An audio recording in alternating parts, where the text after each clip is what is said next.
நெய்தல் படை காட்ட பல ஆயிரக்கணக்கில் மீனவர்களை எடுக்கிறேன். எங்க வேற யாருக்கும் வேலை இல்லை.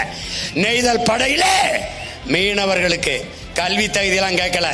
படகோட்ட தெரியுமா, நீச்சல் தெரியுமா, வா படைக்கு பயிற்சி கொடுக்குறோம். எப்படி உலகத்தில் சிறந்த பயிற்சி கொடுக்குறோம். கருவியை கையில கொடுக்குறோம். போடா மீனவ பின்னாடியே போடா. அவன் தொட்டா தூக்குறா தூக்குறா.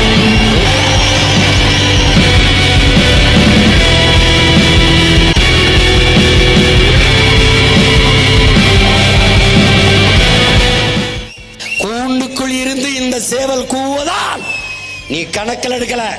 விரைவிடு கூரை மேல ஏறி கூவேன். உலகம் என்னை திரும்பி பார்க்கும். இதே பிரச்சனைக்கு என்கிட்ட பேச நீ வருவ. நான் வர வைப்பேன். இல்ல நான் பிரபாகரன் மகன்ல. இது நம்ம சபையொலி, சாமானியனின் வலியை உறக்க சொல்லும் வலையொலி.